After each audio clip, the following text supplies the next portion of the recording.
चौपाई तत छिन सैन चली तैं आई, सुनी अजीत सिंह ठहराई। सिंह सकेले मसलत कीन, अब तो जंग करनई चीन। लर कर मरे सो धर्म हमारा, गीदर मौत मरण बुरियारा। वाहिगुरु जी का खालसा, वाहिगुरु जी की फतेह। परम सत्कार योग गुरु की साजी और निवाजी हुई गुरु का खास रूप गुरु खालसा साध संगत जियो। जगत गुरु श्री गुरु ग्रंथ साहिब जी महाराज जी दी पावन पवित्र हजूरी च पिछले पैरां दे सजे हुए सचखंड दीवाना च हाजरियां भर के नौवें पातशाह जगत गुरु श्री गुरु तेग बहादुर साहब जी महाराज जी दे पवित्र पावन चरण छो प्राप्त परम पवित्र इतिहासक स्थान ते नतमस्तक हो के अपने जीवन का कुछ समा गुरु लेखे ला के सफला बना रहे हो। सतगुरां दे दर घर दी अमृत कथा बहुत ही अदब सत्कार ते शरदा सहित आप जी सरवण कर रहे हो। सत्कारयोग माता माता सुंदरी जी दे पालक पुत्र अजीत सिंह ने होनी वरती एक बेनवा फकीर कतल कर दिता। उन्हां दे नाल दे साथियां नूं अपणिआं नूं कह के उस बेनवे फकीर दा जदों कतल करवा दिता, जिस वेले बेनवे फकीर दे चेलियां ने भाल कीती ते पता लगा कि इहदा कतल इहदी हत्या वो अजीत सिंह होना करवाई। बादशाह दे कोल जाके रोए घिघाए पुकारां कीतियां। बादशाह ने गुस्से विच आके अपने सिपाही भेजे और हुक्म किया कि अजीत सिंह गल च अपने कुहाड़ी पा के साडे कोल पेश होवे। पर अजीत सिंह ने अगों जाण तो इनकार किया। दोबारा फिर दूत आए, फिर इनकार किया। माता सुंदरी जी नूं बादशाह ने कह के भेजिया कि माता जी श्री गुरु तेग बहादुर साहब नूं शहीद कीता सी साडे बड़कियां ने, ते तुहाडे पालक पुत्र ने साडा एक फकीर बेनवा मार दिता। तुसीं ये कह दिओ कि तुसीं बदला ले लिया तां मैं अजीत सिंह नूं छड्ड दिआंगा। माता जी ने आख्या कि नौवें पातशाह की शहीदी का बदला लैण वाले जिथे लोड़ होवेगी वो जंग के मैदान च लैण वाले होर ने वो आपे लै लैणगे।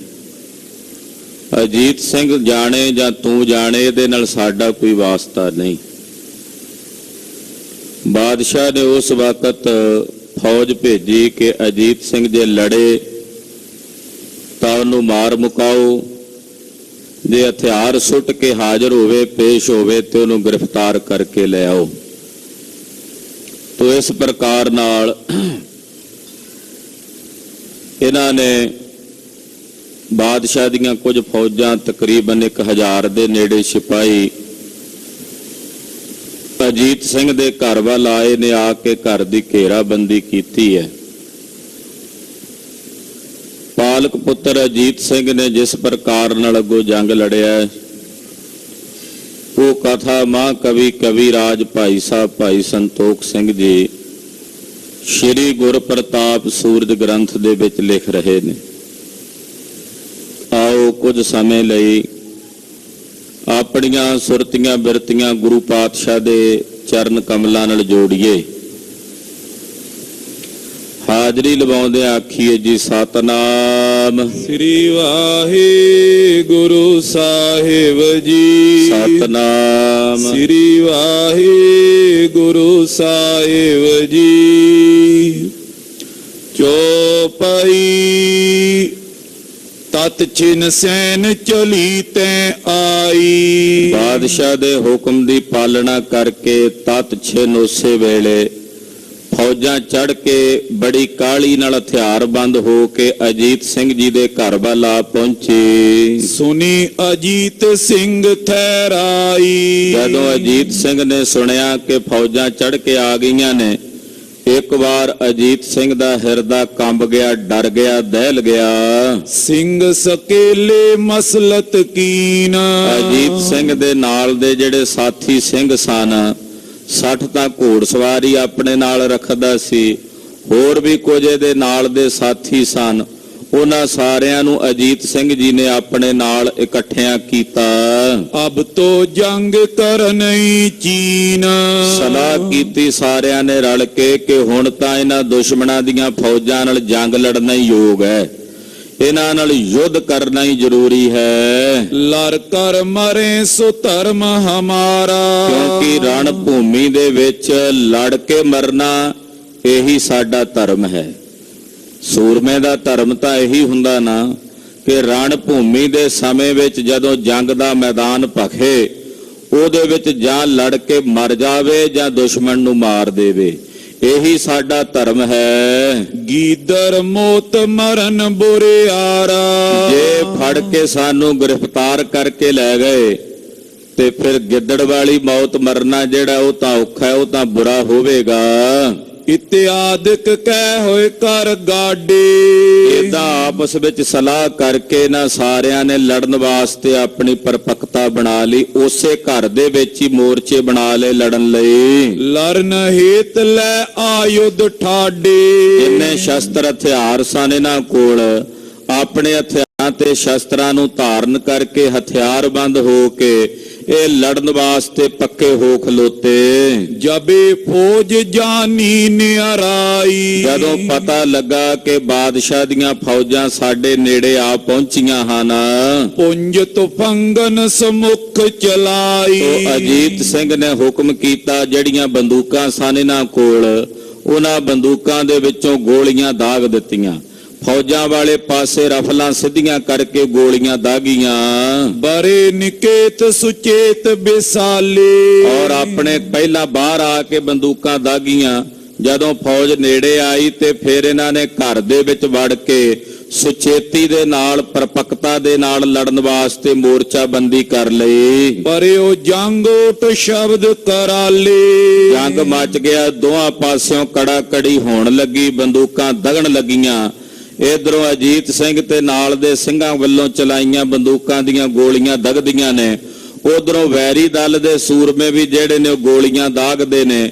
ਭਿਆਨਕ ਸ਼ੋਰ ਤੇ ਆਵਾਜ਼ ਆਕਾਸ਼ ਵਿੱਚ ਗੂੰਜੀ ਹੈ। ਉੱਚੇ ਚੜ ਓਟੇ ਕਰ ਥਿਰੇ। ਹੁਣ ਜਿਹੜੇ ਘਰ ਦੇ ਉੱਚੇ ਥਾਂ ਅਟਾਰੀਆਂ ਬਣੀਆਂ ਹੋਈਆਂ ਸੀ, ਉਹਨਾਂ ਅਟਾਰੀਆਂ ਦੇ ਵਿੱਚ ਓਟ ਲੈ ਕੇ, ਆਸਰਾ ਲੈ ਕੇ ਅਜੀਤ ਸਿੰਘ ਤੇ ਉਹਨਾਂ ਦੇ ਨਾਲ ਦੇ ਸਾਥੀ ਲੜਨ ਲੱਗੇ। ਜਵਾਲਾ ਬਮਣੀ ਛੋਰਤ ਖਰੇ। ਜਵਾਲਾ ਬਮਣੀਆਂ, ਜਵਾਲਾ ਬਮਣੀ ਬੰਦੂਕ ਨੂੰ ਕਹਿੰਦੇ ਐ।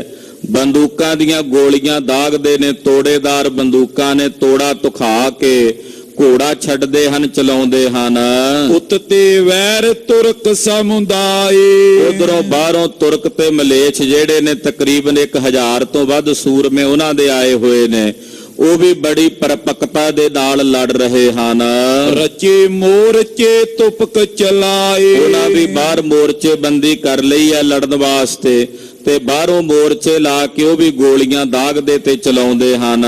ਮਾਰ ਮਾਰ ਕਰ ਚੌਂਦੇ ਸ਼ਕੇਰੇ। ਚਾਰੇ ਪਾਸਿਓਂ ਮਾਰ ਲੋ ਦੀ ਆਵਾਜ਼ ਕਹਿ ਕੇ ਇਹਨਾਂ ਨੇ ਅਜੀਤ ਸਿੰਘ ਜੀ ਜਿੱਥੇ ਰਹਿੰਦੇ ਸਨ, ਜਿੱਥੇ ਉਹ ਅੰਦਰੋਂ ਲੜ ਰਹੇ ਨੇ, ਉਸ ਘਰ ਨੂੰ ਚੌਂ ਪਾਸਿਆਂ ਤੋਂ ਘੇਰਾਬੰਦੀ ਕਰਕੇ ਘੇਰਾ ਪਾ ਲਿਆ। ਅਧਿਕ ਵਦੇ ਫੇਰੇ ਫਿਰ ਨੇਰੇ। ਔਰ ਕਹਿੰਦੇ ਅਦਕ ਹੋ ਕੇ, ਅੱਗੇ ਹੋ ਕੇ, ਨੇੜੇ ਹੋ ਕੇ ਵਧਣ ਲੱਗੇ ਹੌਲੇ ਹੌਲੇ ਕਰਕੇ। ਅੰਤਰ ਮਾਰਨ ਮਰਨ ਆਰੰਭਾ। ਹੁਣ ਅੰਦਰੋਂ ਜਿਹੜੇ ਅਜੀਤ ਸਿੰਘ ਤੇ ਉਹਨਾਂ ਦੇ ਨਾਲ ਦੇ ਸਾਥੀ ਨੇ, ਉਹਨਾਂ ਨੇ ਮਾਰਨਾ ਤੇ ਮਰਨਾ ਆਰੰਭ ਦਿੱਤਾ ਹੈ। ਜਿਹੜਾ ਨੇੜੇ ਆਉਂਦਾ ਮਾਰ ਦਿੰਦੇ ਨੇ, ਜਾਂ ਅੱਗੇ ਵੱਧ ਕੇ ਆਪ ਮਰ ਜਾਂਦੇ ਹਨ। ਪਰੇ ਜੰਗ ਨਰ ਕਰੇ ਅਚੰਬਾ। ਜੰਗ ਮਚਿਆ ਦਿੱਲੀ ਨਗਰ ਦੇ ਵਿੱਚ ਤਕਰੀਬਨ ਨਾਲ ਹੀ ਇਹ ਸਾਰਾ ਜੰਗ ਹੋ ਰਿਹਾ, ਯੁੱਧ ਹੋ ਰਿਹਾ। ਨਗਰ ਦੇ ਲੋਕ ਜਦੋਂ ਆਵਾਜ਼ਾਂ ਸੁਣਦੇ ਨੇ ਉਹ ਸੁਣ ਕੇ ਅਚੰਭਤ ਹੋ ਰਹੇ ਨੇ, ਹੈਰਾਨ ਹੋ ਰਹੇ ਨੇ ਕਿ ਇੰਨਾ ਹੌਸਲਾ ਕੌਣ ਕਰ ਸਕਦਾ ਵੀ ਬਾਦਸ਼ਾਹ ਦੀ ਨਗਰੀ ਵਿੱਚ ਜਿੱਥੇ ਬਾਦਸ਼ਾਹ ਰਹਿੰਦਾ ਹੈ ਉਹਦੇ ਮਹਿਲ ਦੇ ਬਿਲਕੁਲ ਨੇੜੇ ਆ ਕੇ ਕੋਈ ਬਗਾਵਤ ਕਰਕੇ ਉਹਦੀਆਂ ਫੌਜਾਂ ਦੇ ਮੁਕਾਬਲੇ ਸਾਹਮਣੇ ਖੜਾ ਹੈ। ਕਹਿੰਦੇ ਇੰਨੀ ਜੁਰਤ ਕੌਣ ਕਰ ਸਕਦਾ ਹੈ। ਬੜੇ ਹੈਰਾਨ ਨੇ ਲੋਕ, ਬੜੇ ਅਚੰਭੇ ਵਿੱਚ ਹਨ। ਗੋਰੀ ਲਗ ਫੋਰੀ ਪੱਟ ਦੇ। ਕਹਿੰਦੇ ਗੋਲੀਆਂ ਲੱਗਦੀਆਂ ਨੇ, ਸੂਰਮਿਆਂ ਦੇ ਸਰੀਰਾਂ ਨੂੰ ਤੋੜ ਦਿੰਦੀਆਂ ਹਨ। ਤੁਪਕ ਤੁਰਤ ਪਰ ਲੇ। ਔਰ ਬੰਦੂਕਾਂ ਦੁਬਾਰਾ ਛੇਤੀ ਨਾਲ ਭਰ ਕੇ ਫਿਰ ਦਾਗ ਦੇ ਛੱਡਦੇ ਨੇ। ਟੁਕੇ ਨੇਰ ਹੇਲਾ ਜਬ ਕਾਲੇ। ਜਦੋਂ ਕੋਈ ਨੇੜੇ ਹੋ ਕੇ ਹੱਲਾ ਘੱਲ ਕੇ ਆਉਂਦਾ ਹੈ ਸਮੁਖ ਨਿਕਸ ਬਾਚਤ ਕਰਵਾ ਲੈ। ਤੋ ਅਜੀਤ ਸਿੰਘ ਤੇ ਉਹਨਾਂ ਦੇ ਨਾਲ ਦੇ ਜਿਹੜੇ ਸਾਥੀ ਸਿੰਘ ਨੇ ਉਹ ਇਹਦੇ ਘਰੋਂ ਬਾਹਰ ਨਿਕਲ ਕੇ ਨੇੜੇ ਜਾ ਕੇ ਤਲਵਾਰਾਂ ਦੇ ਨਾਲ ਉਹਨਾਂ ਨੂੰ ਮਾਰ ਕੇ ਮੌਤ ਦੇ ਘਾਟ ਉਤਾਰ ਦਿੰਦੇ ਨੇ। ਭੁਜ ਦੰਡਨ ਅਰ ਗਰੀਵਾ ਕਾਟੇ। ਕਿਸੇ ਦੀਆਂ ਭੁਜ ਦੰਡਨ ਦਾ ਮਤਲਬ ਬਾਹਾਂ ਕੱਟ ਦਿੰਦੇ ਨੇ, ਕਿਸੇ ਦੀ ਗਰਦਨ ਕੱਟ ਕੇ ਸੁੱਟ ਦਿੰਦੇ ਹਨ। ਵਰਜਤ ਤਰਜਤ ਤੱਕ ਡਾਂਟੇ। ਔਰ ਜਿਹੜਾ ਨੇੜੇ ਆਉਂਦਾ ਨੂੰ ਵਰਜਦੇ ਨੇ, ਤਰਜ ਕੇ ਡਾਂਟ ਕੇ ਉਹਨੂੰ ਮਾਰਦੇ ਹਨ, ਤਾੜ ਕੇ। ਪ੍ਰਥਮ ਦਿਵਸ ਲੜ ਸੰਧਿਆ ਪਰੀ। ਕਹਿੰਦੇ ਏਦਾਂ ਪਹਿਲੇ ਦਿਨ ਲੜਦਿਆਂ ਸ਼ਾਮ ਪੈ ਗਈ। ਭਏ ਤਿਮਰ ਸੈਨਾ ਤੈ ਥਿਰੀ। ਹੁਣ ਜਦੋਂ ਹਨੇਰਾ ਪੈ ਗਿਆ ਤੇ ਲੜਾਈ ਇਹਨਾਂ ਨੇ ਬੰਦ ਕਰ ਦਿੱਤੀ। ਇਹੀ ਵਿਧਾਨ ਸੀ ਉਹਨਾਂ ਵੇਲਿਆਂ ਦਾ। ਰਾਤ ਸਮੇਂ ਲੜਾਈ ਬੰਦ ਹੋ ਗਈ ਤੇ ਫੌਜਾਂ ਉੱਥੇ ਹੀ ਟਿਕ ਗਈਆਂ। ਟਿਕੇ ਮੋਰਚਨ ਤੁਪਕ ਚਲਾਵੇ। ਬਾਹਰਲੇ ਪਾਸਿਓਂ ਮੋਰਚਿਆਂ ਵਿੱਚ ਟਿਕੇ ਹੋਏ ਨੇ ਤੇ ਥੋੜੀ ਬਹੁਤੀ ਤੜਾ ਕੜੀ ਜੀ ਚਲਾਈ ਜਾਂਦੇ ਆ, ਬੰਦੂਕ ਇੱਕ ਅੱਧੀ ਛੱਡ ਦਿੰਦੇ ਆ। ਅੰਦਰੋਂ ਵੀ ਅਜੀਤ ਸਿੰਘ ਤੇ ਨਾਲ ਦੇ ਉਹਨਾਂ ਦੇ ਸਾਥੀ ਗੋਲੀਆਂ ਦਾਗਦੇ ਹਨ। ਅੰਤਰ ਆਵਨ ਜਾਨ ਨ ਪਾਵੇ। ਪਰ ਘੇਰਾਬੰਦੀ ਇਹੋ ਜੀ ਕੀਤੀ ਆ ਇਹਨਾਂ ਨੇ ਚਤਰਫਿਓਂ ਚਾਰੇ ਪਾਸਿਓਂ ਕਿ ਅੰਦਰ ਨਾ ਕੋਈ ਜਾ ਸਕਦਾ ਹੈ, ਨਾ ਕੋਈ ਅੰਦਰੋਂ ਬਾਹਰ ਆ ਸਕਦਾ ਹੈ। ਮਾਤ ਸੁੰਦਰੀ ਚਿੰਤ ਕਨੇਰੀ। ਉਧਰ ਮਾਤਾ ਸੁੰਦਰੀ ਜੀ ਕੋਲ ਪਤਾ ਖਬਰ ਪਹੁੰਚੀ ਹੈ। ਮਾਤਾ ਜੀ ਦਾ ਚਿੱਤ ਵੀ ਚਿੰਤਤ ਹੈ, ਉਹਨਾਂ ਦਾ ਹਿਰਦਾ ਵੀ ਫਿਕਰਮੰਦ ਹੋ ਰਿਹਾ ਹੈ। ਕਰਿਓ ਕੁਕਰਮ ਕਪੁੱਤਰ ਕੋ ਫੇਰੀ। ਕਿ ਸਾਡੇ ਪੁੱਤਰ ਨੇ ਕੁਕਰਮ ਕੀਤਾ ਹੈ, ਕੁਫੇਰਾ ਕਰਮ ਕੀਤਾ ਹੈ। ਕੁਛ ਬਸ ਚਲੇ ਨਾ ਆਪਣੋ ਜਾਨਾ। ਮਾਤਾ ਜੀ ਨੂੰ ਚਿੰਤਾ ਇਸ ਗੱਲ ਦੀ ਵੀ ਸੀ ਕਿ ਹੁਣ ਬਾਦਸ਼ਾਹ ਅਜੀਤ ਸਿੰਘ ਵੱਲੋਂ ਵਿਹਲਾ ਹੋ ਕੇ ਸਾਡੇ ਵੱਲ ਰੁਖ ਕਰੇਗਾ। ਉਹ ਕਹੇਗਾ ਵੀ ਮਾਤਾ ਦਾ ਪੁੱਤਰ ਹੈ, ਇਹਨੇ ਬਗਾਵਤ ਕੀਤੀ ਹੈ ਤੇ ਮਾਤਾ ਨੂੰ ਵੀ ਦੰਡ ਮਿਲਣਾ ਚਾਹੀਦਾ। ਤੋ ਮਾਤਾ ਜੀ ਵੀ ਉਸ ਵੇਲੇ ਚਿੰਤਤ ਨੇ, ਫਿਕਰਮੰਦ ਨੇ ਵੀ ਇੱਥੇ ਹੋਰ ਵੀ ਬਹੁਤ ਸੰਗਤ ਸਿੱਖ ਰਹਿੰਦੇ ਨੇ, ਉਹਨਾਂ ਦਾ ਕੋਈ ਨੁਕਸਾਨ ਨਾ ਹੋਵੇ। ਇਹਨੇ ਕੁਪੱਤਰਾਂ ਵਾਲਾ ਕੰਮ ਕੀਤਾ ਅਜੀਤ ਸਿੰਘ ਨੇ। ਦੀਨ ਮਨਾ ਦੁਖ ਲੈਤ ਮਾਨਾ। ਉਹ ਮਾਤਾ ਜੀ ਦਾ ਮਨ ਇਸ ਵੇਲੇ ਦੁਖੀ ਹੈ ਔਰ ਮਨ ਵਿੱਚ ਚਿੰਤਤ ਵੀ ਹਨ। ਪਛਤਾਵਤ ਸਭ ਨਿਸਾ ਬਿਤਾਈ। ਮਨ 'ਚ ਪਛਤਾਵਾ ਵੀ ਕਰਦੇ ਨੇ ਵੀ ਮੈਂ ਕਾਹਨੂੰ ਇਹਨੂੰ ਪਾਲਣਾ ਸੀ। ਕਲਗੀਧਰ ਮੈਨੂੰ ਵਰਜਿਆ, ਰੋਕਿਆ ਸੀ। ਉਹਨਾਂ ਦੇ ਰੋਕਣ ਤੇ ਵੀ ਮੈਂ ਨਾ ਰੁਕੀ। ਇਹ ਗੱਲ ਨੂੰ ਬਾਰ-ਬਾਰ ਮਾਤਾ ਜੀ ਚੇਤੇ ਕਰਕੇ ਪਛਤਾਵਾ ਕਰਦੇ ਨੇ। ਇਦਾਂ ਪਛਤਾਉਂਦਿਆਂ ਰਾਤ ਬੀਤੀ। ਸੰਗਤ ਮਿਲੀ ਆਨ ਸਮੁਦਾਈ। ਇਹਨਾਂ ਨੂੰ ਜਿੰਨੀ ਦਿੱਲੀ ਦੀ ਸੰਗਤ ਸੀ ਉਹ ਸਾਰੀ ਸੰਗਤ ਵੀ ਮਾਤਾ ਜੀ ਦੇ ਕੋਲ ਆਣ ਕੇ ਇਕੱਠੀ ਹੋ ਗਈ, ਮਿਲ ਗਈ। ਮਸਤਕ ਟੇਕ ਮਾਤ ਸੋ ਕਹਿਓ। ਮਾਤਾ ਜੀ ਦੇ ਚਰਨਾਂ ਵਿੱਚ ਆ ਕੇ ਦਿੱਲੀ ਦੀ ਸੰਗਤ ਨੇ ਮੱਥਾ ਟੇਕਿਆ, ਨਮਸਕਾਰ ਕੀਤੀ ਤੇ ਬੇਨਤੀ ਕਰਕੇ ਕਹਿਣ ਲੱਗੇ, ਹਮੋ ਸ਼ਾਹ ਤੇ ਡਰ ਬੋਲਿਓ। ਸੰਗਤ ਵੀ ਡਰੀ ਹੋਈ ਸੀ। ਕਹਿਣ ਲੱਗੇ ਮਾਤਾ ਜੀ ਸਾਨੂੰ ਤਾਂ ਹੁਣ ਬਾਦਸ਼ਾਹ ਦਾ ਭੈ ਸਤਾਉਂਦਾ ਹੈ, ਬਾਦਸ਼ਾਹ ਦਾ ਡਰ ਸਤਾਉਂਦਾ ਹੈ। ਮਹਾ ਕੁਕਰਮ ਕੀਨ ਸੁਖ ਹਾਨਾ। ਕਿਉਂਕਿ ਅਜੀਤ ਸਿੰਘ ਨੇ ਵੱਡਾ ਕੁਕਰਮ ਕੀਤਾ ਹੈ। ਇੱਕ ਬੇਨਵਾ ਫਕੀਰ ਮਾਰਿਆ, ਪਹਿਲਾਂ ਆਪਣੇ ਕੇਸ ਕਤਲ ਕੀਤੇ ਹਨ। ਤੁਮਰੋ ਸਰਾਪ ਸਾਚੋ ਏ ਜਾਨਾ। ਮਾਤਾ ਜੀ ਜਿਹੜਾ ਬਚਨ ਤੁਸੀਂ ਸੁਭਾਵਕ ਕਿਹਾ ਸੀ ਉਹ ਬਚਨ ਆਪ ਜੀ ਦਾ ਕਿਹਾ ਹੋਇਆ ਪੂਰਾ ਹੋਇਆ। ਪ੍ਰਥਮ ਪਿਤਕ ਬੈਠੇ ਸਥਾਨ।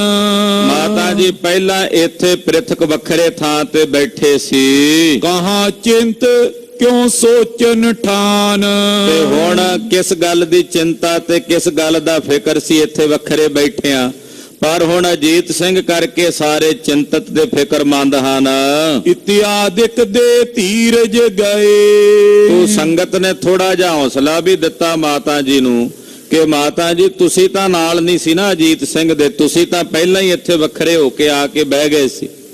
ਜੇ ਅਜੀਤ ਸਿੰਘ ਦੇ ਨਾਲ ਉਹਦੇ ਘਰ ਰਹਿੰਦੇ ਹੁੰਦੇ ਤੇ ਸ਼ਾਇਦ ਬਾਦਸ਼ਾਹ ਤੁਹਾਡੇ ਵੱਲ ਵੀ ਆ ਕੇ ਆਪਣਾ ਧਿਆਨ ਮਾਰਦਾ, ਪਰ ਤੁਸੀਂ ਤਾਂ ਉਹਨੂੰ ਪਹਿਲਾਂ ਹੀ ਛੱਡ ਕੇ ਇੱਥੇ ਵੱਖਰੇ ਆ ਕੇ ਬਹਿ ਗਏ ਹੋ। ਮਾਤਾ ਜੀ ਤੁਸੀਂ ਚਿੰਤਾ ਨਾ ਕਰੋ, ਫਿਕਰ ਨਾ ਕਰੋ, ਅਸੀਂ ਸਾਰੇ ਤੁਹਾਡੇ ਨਾਲ ਹਾਂ। ਤਉ ਮਹਾ ਦੁਖ ਚਿਤ ਉਪਜਏ। ਪਰ ਮਾਤਾ ਜੀ ਦੇ ਚਿੱਤ ਵਿੱਚ ਫਿਰ ਵੀ ਫਿਕਰ ਹੈ, ਚਿੰਤਾ ਹੈ। ਲੜਤ ਅਜੀਤ ਸਿੰਘ ਵਿੱਚ ਘਰ ਕੇ। ਕਿ ਅਜੀਤ ਸਿੰਘ ਘਰ ਦੇ ਵਿੱਚ ਲੜ ਰਿਹਾ, ਉਹਦੇ ਬੱਚੇ ਵੀ ਨੇ, ਅਜੀਤ ਸਿੰਘ ਦਾ ਪਰਿਵਾਰ ਵੀ ਹੈ। ਮਾਤਾ ਜੀ ਨੂੰ ਇਸ ਗੱਲ ਦਾ ਵੀ ਫਿਕਰ ਹੈ। ਵੈਰ ਤੁਰਕ ਘੇਰਤ ਫਿਰ ਫਿਰ ਕੇ। ਔਰ ਜਿਹੜੇ ਤੁਰਕ ਨੇ ਉਹ ਸਾਰੇ ਪਾਸਿਓਂ ਬਾਹਰੋਂ ਘੇਰਾ ਪਾ ਕੇ ਚਾਰੇ ਪਾਸੇ ਫਿਰ ਕੇ ਘੇਰਾ ਤਗੜਾ ਕਰ ਰਹੇ ਨੇ। ਕਿਤਕ ਗਏ ਮਰ ਬਾਹਿਰ ਲੜਤੇ। ਕਹਿੰਦੇ ਅੰਦਰ ਨਾਲ ਦੇ ਕੁਝ ਸਾਥੀ ਅਜੀਤ ਸਿੰਘ ਦੇ ਬਾਹਰ ਆ ਕੇ ਲੜਦਿਆਂ ਸ਼ਹੀਦੀਆਂ ਪਾ ਗਏ। ਕਿਤਕ ਸਿੰਘ ਅੰਤਰ ਲੜ ਮਰਤੇ। ਔਰ ਕੁਝ ਕੁ ਸਿੰਘ ਜਿਹੜੇ ਨੇ ਉਹ ਅੰਦਰ ਲੜ ਕੇ ਮਰ ਰਹੇ ਹਨ। ਬਾਸੁਰ ਸਰਬ ਲੜੇ ਹੱਥ ਗੋਰੀ। ਕਹਿੰਦੇ ਇਸ ਤਰ੍ਹਾਂ ਸਾਰਾ ਦਿਨ ਲੜਦਿਆਂ ਗੋਲੀਆਂ ਚਲਾਉਂਦਿਆਂ ਬੀਤ ਗਿਆ। ਢੁਕੇ ਨੇਰ ਦੇ ਤਨ ਕੋ ਫੋਰੀ। ਜਿਹੜਾ ਕੋਈ ਤੁਰਕ ਨੇੜੇ ਆ ਕੇ ਘਰ ਦੇ ਟੁਕਦਾ ਹੈ ਉਹਨੂੰ ਗੋਲੀ ਨਾਲ ਮਾਰ ਦਿੰਦੇ ਨੇ ਜਾਂ ਤਲਵਾਰ ਨਾਲ ਕੱਟ ਦਿੰਦੇ ਨੇ। ਖੋਦੇ ਮੋਰਚੇ ਓਟੇ ਕਰਕੇ। ਪਰ ਤੁਰਕਾਂ ਨੇ ਵੀ ਮੋਰਚੇ ਜਿਹੜੇ ਨੇ ਜ਼ਮੀਨ ਪੁੱਟ ਕੇ ਜਿਵੇਂ ਬੰਕਰ ਹੁੰਦੇ ਆ ਉਹ ਬਣਾ ਲਏ ਨੇ ਓਟ ਲੈਣ ਵਾਸਤੇ। ਨਿਕਟ ਹੋਤ ਕਰਕੇ ਦੁਰ ਦੁਰ ਕੇ। ਔਰ ਨੇੜੇ ਹੁੰਦੇ ਨੇ ਘਰ ਦੇ, ਹੌਲੇ ਹੌਲੇ ਕਰਕੇ ਲੁਕ ਲੁਕ ਕੇ ਘਰ ਦੇ ਨੇੜੇ ਜਾਂਦੇ ਨੇ। ਦੂਸਰ ਦਿਵਸ ਬਤੀਤੇ ਲੜਤੇ। ਤਾਂ ਅਜੀਤ ਸਿੰਘ ਹੋਣਾ ਨੂੰ ਦੂਜਾ ਦਿਨ ਵੀ ਬੀਤ ਗਿਆ, ਸਾਰਾ ਦਿਨ ਲੜਦਿਆਂ ਲੜਦਿਆਂ। ਇੱਕ ਦਿਨ ਪਹਿਲਾਂ ਲੜਦਿਆਂ ਵੈਰੀ ਨੂੰ ਨੇੜੇ ਨਹੀਂ ਲੱਗਣ ਦਿੱਤਾ, ਦੂਜਾ ਦਿਨ ਵੀ ਇਸੇ ਤਰ੍ਹਾਂ ਬੀਤ ਗਿਆ। ਫਿਰਤ ਕਿਰਤ ਗਨ ਮਾਰਤ ਮਰਤੇ। ਔਰ ਫਿਰਦਿਆਂ ਘਿਰਦਿਆਂ ਮਾਰਦਿਆਂ ਮਰਦਿਆਂ ਦੂਜਾ ਦਿਨ ਵੀ ਬੀਤ ਗਿਆ। ਸੰਧਿਆ ਪਈ ਤਿਮਰ ਗਨ ਛਾਇਓ। ਸੰਧਿਆ ਦਾ ਵੇਲਾ ਹੋ ਗਿਆ, ਹਨੇਰਾ ਛਾ ਗਿਆ ਚਾਰੇ ਪਾਸੇ। ਜਾਣਿਓ ਸਿੰਘਨ ਮਰਨੋ ਆਇਓ। ਹੁਣ ਸਿੰਘਾਂ ਨੇ ਵੇਖਿਆ ਕਿ ਹੁਣ ਤਾਂ ਮਰਨਾ ਆ ਗਿਆ ਹੈ, ਹੁਣ ਤਾਂ ਮੌਤ ਆ ਗਈ ਹੈ। ਲਸ਼ਕਰ ਕਹਾਂ ਦੀ ਪਾਤਸ਼ਾਹੀ। ਕਿਉਂਕਿ ਬਾਦਸ਼ਾਹ ਦਾ ਲਸ਼ਕਰ ਇਹ 1000 ਮਰੇਗਾ, 1000 ਪਿੱਛੇ ਹੋਰ ਆ ਜਾਏਗਾ। ਉਹਦੇ ਕਿਹੜਾ ਕੋਈ ਕਮੀ ਹੈ, ਉਹਦੇ ਕੋਲ ਵੱਡੀ ਭਾਰੀ ਫੌਜ ਹੈ, ਅਸੀਂ ਮਾਰੀ ਜਾਵਾਂਗੇ ਉਹ ਆਈ ਜਾਣਗੇ। ਕਹਾਂ ਸਿੰਘ ਅਮ ਪੁਨਪੁਰ ਮਾਈ। ਅਸੀਂ ਥੋੜੇ ਜੇ ਸਿੰਘ ਹਾਂ, ਗਿਣਤੀ ਦੇ ਮੁੱਠੀ ਭਰ। ਜੇਤ ਹਮ ਤੇ ਜੈ ਹੈ ਮਾਰੇ। ਪਰ ਕੋਈ ਗੱਲ ਨਹੀਂ, ਜਿੰਨੇ ਕ ਮਾਰੇ ਜਾਣਗੇ ਉਹਨਿਆਂ ਨੂੰ ਤਾਂ ਮਾਰਾਂਗੇ ਨਾ, ਭਾਵੇਂ ਮੁੱਠੀ ਭਾਰਾਂ, ਪਰ ਜਿੰਨੇ ਕ ਮਾਰੇ ਗਏ ਉਹਨੇ ਤਾਂ ਮਾਰਾਂਗੇ। ਹਥਿਆਰਨ ਤੇ ਕਰੇ ਪ੍ਰਹਾਰੇ। ਆਪਣੇ ਹਥਿਆਰਾਂ ਤੇ ਸ਼ਸਤਰਾਂ ਦੇ ਨਾਲ ਪ੍ਰਹਾਰ ਕਰਾਂਗੇ, ਅਖੀਰਲੇ ਦਮ ਤੱਕ ਲੜਦੇ ਰਹਾਂਗੇ। ਪੁਨ ਮਰ ਰਹੇ ਨਾ ਹੋਏ ਕੁਛ ਫੇਰ। ਕਹਿੰਦੇ ਬਾਅਦ ਵਿੱਚ ਮਰ ਤਾਂ ਜਾਣਾ ਹੀ ਆ, ਫਿਰ ਕੀ ਹੈ। ਕਹਿੰਦੇ ਪਹਿਲਾਂ ਹੀ ਹਥਿਆਰ ਸੁੱਟ ਕੇ ਮਰਨ ਨਾਲੋਂ ਚੰਗਾ ਮਾਰ ਕੇ ਮਰੀਏ। ਤੁਰਕਨ ਗਨ ਅਮਲੀਨੇ ਘੇਰ। ਕਿਉਂਕਿ ਤੁਰਕਾਂ ਨੇ ਹੁਣ ਚਾਰੇ ਪਾਸਿਓਂ ਸਾਨੂੰ ਘੇਰ ਲਿਆ, ਜੇ ਫੜ ਕੇ ਲੈ ਵੀ ਗਏ ਤਾਂ ਕਿਹੜਾ ਇਹਨਾਂ ਨੇ ਜਿਉਂਦਾ ਛੱਡਣਾ, ਮਾਰਨਾ ਤਾਂ ਫਿਰ ਵੀ ਹੈ। ਇਸ ਕਰਕੇ ਲੜ ਕੇ ਮਰਨਾ ਹੀ ਸਾਡੇ ਲਈ ਯੋਗ ਤੇ ਉਚਿਤ ਹੈ। ਅਸ ਹੱਠ ਕਰਕੇ ਫਿਰੇ ਜੁਝਾਰੇ। ਇਸ ਤਰ੍ਹਾਂ ਦਾ ਹੱਠ ਕਰਕੇ ਜੁਝਾਰੂ ਯੋਧੇ ਸੂਰਮੇ ਭਿੜੇ ਹਨ। ਪਰੇ ਸ਼ੇਰ ਸਮ ਮੁਖ ਭਬਕਾਰੇ। ਔਰ ਸ਼ੇਰ ਦੇ ਸਮਾਨ ਭਬਕਾ ਲੈ ਕੇ ਪੈਂਦੇ ਵੈਰੀਆਂ ਦੇ ਉੱਤੇ, ਜਿਵੇਂ ਸ਼ੇਰ ਦਹਾੜ ਕੇ ਸ਼ਿਕਾਰ ਤੇ ਹਮਲਾ ਕਰਦਾ ਹੈ, ਏਦਾਂ ਭਬਕਾ ਲੈ ਲੈ ਇਹਨਾਂ ਤੇ ਮਾਰਦੇ ਹਨ। ਤੁਰਕ ਤੁਪਕ ਗਏ ਚੌਂਦਿਸ਼ ਢੂਕੇ। ਉਧਰੋਂ ਤੁਰਕ ਵੀ ਚਾਰੇ ਪਾਸਿਓਂ ਬੰਦੂਕਾਂ ਲੈ ਕੇ ਨੇੜੇ ਢੁਕਦੇ ਨੇ, ਫੌਜਾਂ ਪਿੱਛੋਂ ਹੋਰ ਆ ਗਈਆਂ। ਪਾਵਤ ਨੇਰ ਮਾਰ ਕੇ ਕੂਕੇ। ਔਰ ਨੇੜੇ ਨੇੜੇ ਹੋ ਕੇ ਗੋਲੀਆਂ ਚਲਾਉਂਦੇ ਆ ਤੇ ਕੂਕਦੇ ਨੇ ਉੱਚੀ ਉੱਚੀ। ਸਿੰਘ ਨਿਕਸ ਕੇ ਖੜਗ ਪ੍ਰਹਾਰੇ। ਸਿੰਘ ਵੀ ਉਸ ਜਿਹੜੀ ਛੋਟੀ ਜੀ ਗੜੀ ਸੀ ਘਰ ਬਣਿਆ ਹੋਇਆ, ਉਹਦੇ ਵਿੱਚੋਂ ਬਾਹਰ ਨਿਕਲ ਕੇ ਜਿਹੜਾ ਕੋਈ ਨੇੜੇ ਆਉਂਦਾ ਉਹਨੂੰ ਆਪਣੀ ਤਲਵਾਰ ਨਾਲ ਕੱਟਦੇ ਤੇ ਮਾਰਦੇ ਨੇ। होते निकट से कट कट डारे। ਜਿਹੜੇ ਤਾਂ ਘਰ ਦੇ ਨੇੜੇ ਆਏ ਉਹ ਸਿੰਘਾਂ ਨੇ ਤਲਵਾਰਾਂ ਨਾਲ ਕੱਟ ਕੇ ਡੱਕਰੇ ਕਰਕੇ ਰਣ ਭੂਮੀ 'ਚ ਸੁੱਟ ਦਿੱਤੇ। पहली रात मचियो कमसाना। ਕਹਿੰਦੇ ਇਸ ਤਰ੍ਹਾਂ ਜਿਹੜਾ ਪਹਿਲੀ ਰਾਤ ਘਮਾਸਾਨ ਜੰਗ ਮਚਿਆ ਸੀ। लोत पोथन हत पे प्राना। ਲਾਸ਼ਾਂ ਦੇ ਢੇਰ ਲੱਗ ਗਏ ਇੱਕ ਪ੍ਰਕਾਰ ਦੇ ਬਾਹਰਲੇ ਪਾਸੇ। निज निज थान थिरे ओए ठांडे। ਰਾਤ ਜਦੋਂ ਪਈ ਤੇ ਸਾਰੇ ਆਪੋ ਆਪਣੀਆਂ ਥਾਵਾਂ ਤੇ ਟਿਕ ਗਏ। आयुध गए हतन रिप गाडे। ਔਰ ਕਹਿੰਦੇ ਸ਼ਸਤਰ ਪਕੜ ਕੇ ਲੜਨ ਵਾਸਤੇ ਮਜ਼ਬੂਤੀ ਨਾਲ ਖੜੇ ਹਨ। तीन पैर इमरात बिताई। ਕਹਿੰਦੇ ਦੋ ਦਿਨ ਬੀਤ ਗਏ, ਦੂਸਰੀ ਰਾਤ ਕਹਿੰਦੇ ਜੰਗ ਚੱਲਦਾ ਰਿਹਾ। ਜਦੋਂ 3 ਪਹਿਰ ਰਾਤ ਬੀਤ ਗਈ कित कमरे पट के दुचताई। ਔਰ ਕਹਿੰਦੇ ਦੁਚਿੱਤੀ ਵਿੱਚ ਨੇ ਵੀ ਕਿੰਨੇ ਕ ਮਰ ਗਏ, ਕਿਉਂਕਿ ਹਨੇਰੇ 'ਚ ਪਤਾ ਨਹੀਂ ਲੱਗਾ ਵੀ ਕਿੰਨੇ ਕ ਮਾਰੇ ਗਏ ਨੇ। ਤੁਰਕਾਂ ਦੀ ਵੀ ਗਿਣਤੀ ਬਾਹਰਲੇ ਪਾਸੇ ਕਾਫੀ ਹੈ, ਪਰ ਹੁਣ ਉਹ ਦੁਚਿੱਤੀ ਵਿੱਚ ਨੇ ਵੀ ਕਿੰਨੇ ਕ ਮਾਰੇ ਗਏ ਹਨ। दोहरा चित अजीत सिंह दुख लियो। लखियो मरन आबे आए। ਹੁਣ ਅਜੀਤ ਸਿੰਘ ਦਾ ਮਨ ਵੀ ਬੜਾ ਡਾਢਾ ਦੁਖੀ ਹੋ ਰਿਹਾ ਹੈ। ਜਾਣ ਲਿਆ ਕਿ ਮੌਤ ਨੇੜੇ ਆ ਰਹੀ ਹੈ, ਹੁਣ ਤਾਂ ਮਰਨਾ ਬਣ ਆਇਆ ਹੈ। किम बच हो अब शाहते घेरे परे जो आए। ਇਹ ਗੱਲ ਤਾਂ ਪੱਕੀ ਸੀ ਕਿ ਹੁਣ ਬਾਦਸ਼ਾਹ ਕੋਲੋਂ ਬਚਣਾ ਔਖਾ ਹੈ।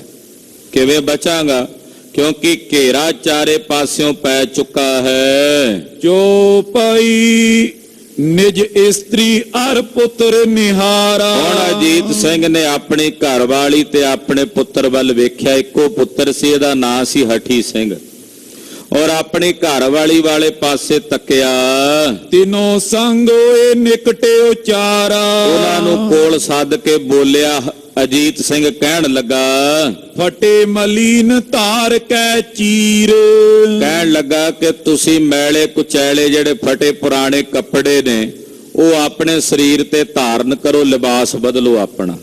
ਕੋਈ ਫਟੇ ਪੁਰਾਣੇ ਜਿਹੜੇ ਕੱਪੜੇ ਹੁੰਦੇ ਆ ਉਹ ਆਪਣੇ ਤਨ ਤੇ ਪਾ ਲਵੋ। ਤਿਨ ਤੇ ਲਿਓ ਅਛਾਦ ਸਰੀਰ। ਉਹਨਾਂ ਕੱਪੜਿਆਂ ਨਾਲ ਆਪਣਾ ਤਨ ਢੱਕ ਲਵੋ, ਕੱਜ ਲਵੋ। ਨਿਕਸ ਜਾਓ ਮਾਤਾ ਕੇ ਪਾਸ। ਔਰ ਇੱਥੋਂ ਤੁਸੀਂ ਘਰ ਦੇ ਵਿੱਚੋਂ ਨਿਕਲ ਜਾਓ ਤੇ ਨਿਕਲ ਕੇ ਸਿੱਧਾ ਮਾਤਾ ਜੀ ਦੇ ਕੋਲ ਜਾਇਓ, ਕਿਉਂਕਿ ਹੁਣ ਉਹ ਹੀ ਬਚਾਉਣਗੇ ਤੁਹਾਨੂੰ।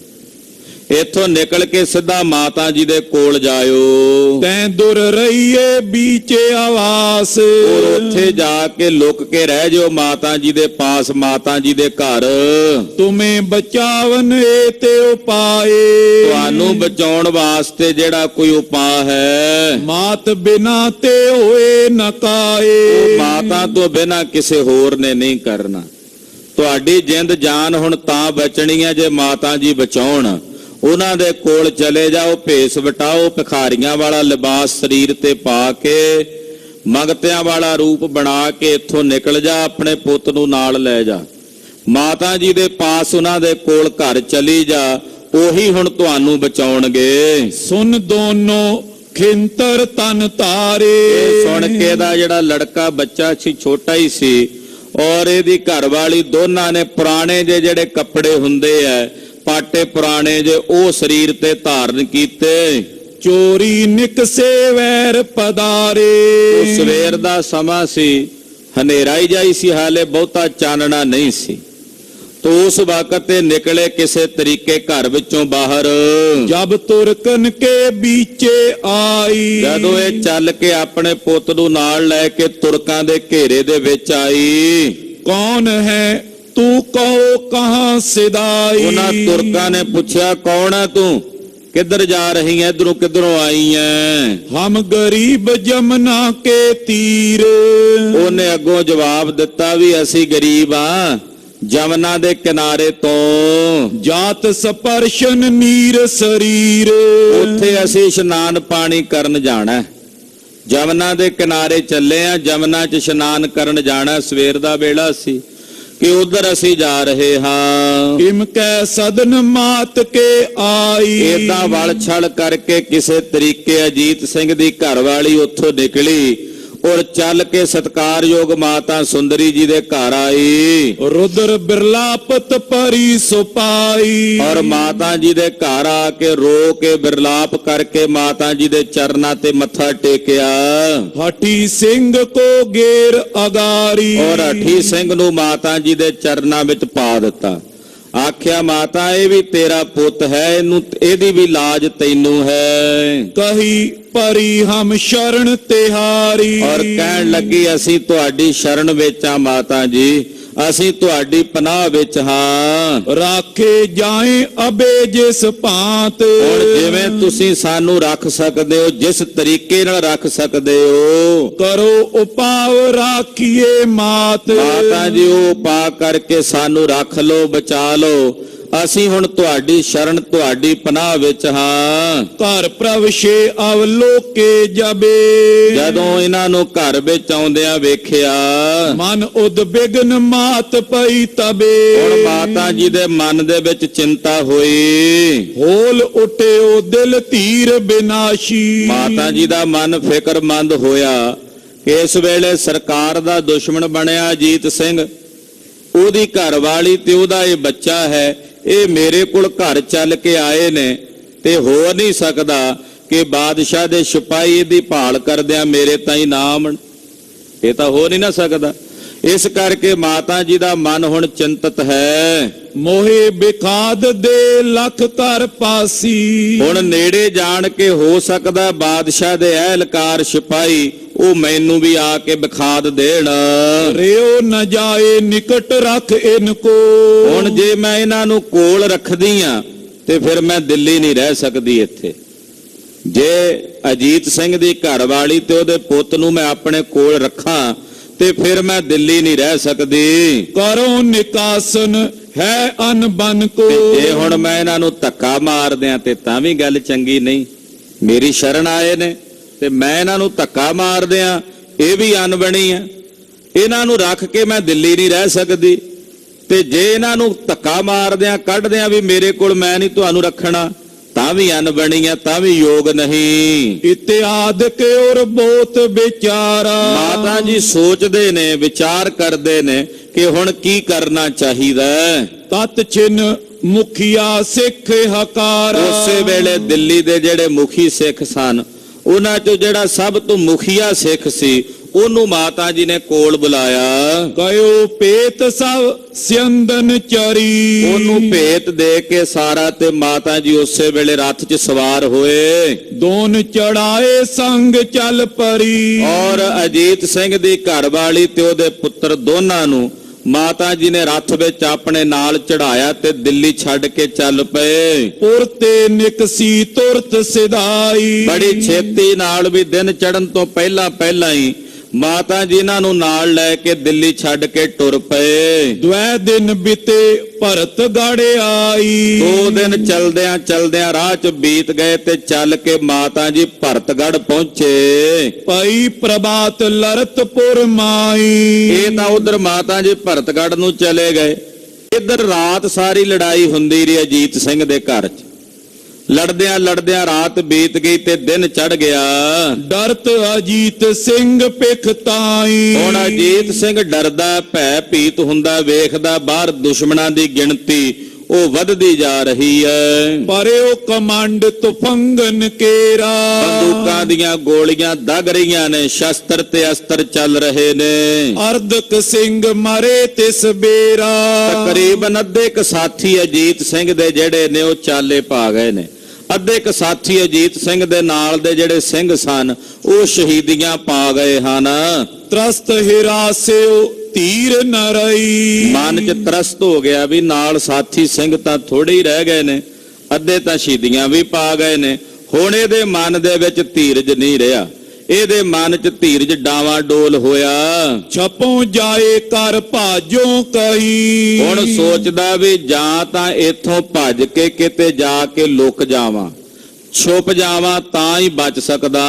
ਬਹੁਤ ਵਿਚਾਰਤ ਕਾਤੁਰ ਹੋਆ। ਬਹੁਤੀਆਂ ਵਿਚਾਰਾਂ ਕਰਦਾ ਕਰਦਾ ਅਜੀਤ ਸਿੰਘ ਕਾਇਰ ਹੋ ਗਿਆ।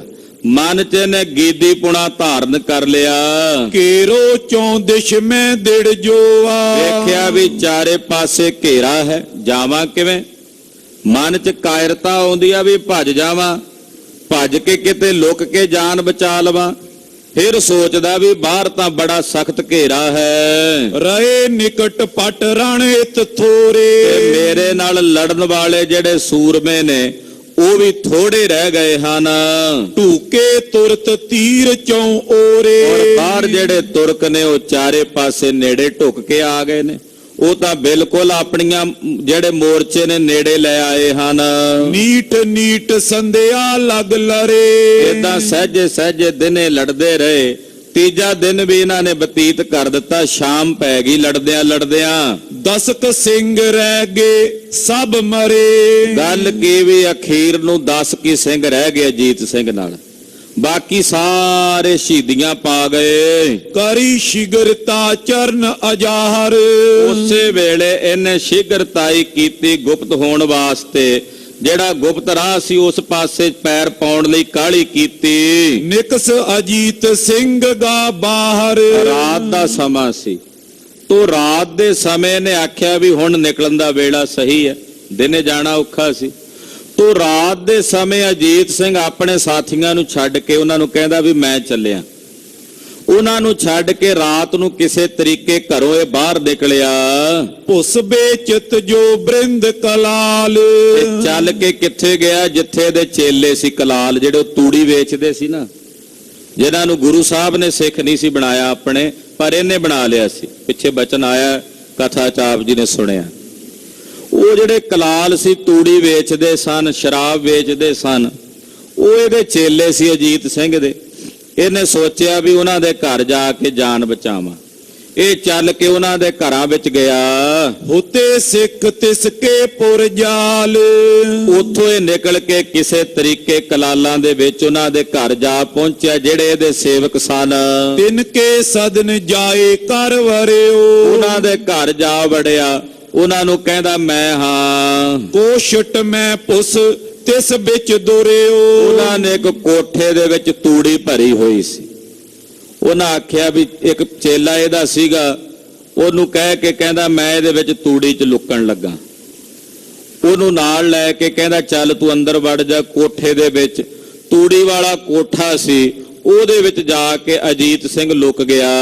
ਪੀਛੇ ਸਿੰਘ ਕਤਲ ਸਭ ਕਰੇ। ਪਿੱਛੇ ਜਿਹੜੇ ਸਿੰਘ ਸਨ ਰਹਿ ਗਏ ਉਹ ਸਾਰੇ ਕਤਲ ਹੋ ਗਏ। ਉਹ ਸਾਰੇ ਸ਼ਹੀਦੀਆਂ ਪਾ ਗਏ ਲੜਦਿਆਂ ਲੜਦਿਆਂ। ਲੂਟਿਓ ਸਦਨ ਤੁਰਕ ਗਨ ਬਰੇ। ਔਰ ਅਜੀਤ ਸਿੰਘ ਦਾ ਸਾਰਾ ਘਰ ਜਿਹੜਾ ਸੀ ਉਹ ਤੁਰਕਾਂ ਨੇ ਲੁੱਟਿਆ ਔਰ ਅੰਦਰ ਘਰ ਵਿੱਚ ਵੜ ਗਏ। ਪ੍ਰਾਤ ਪਈ ਕੈ ਸ਼ਾਹ ਖੁਜਾਇਓ। ਅਗਲਾ ਦਿਨ ਚੜ ਗਿਆ।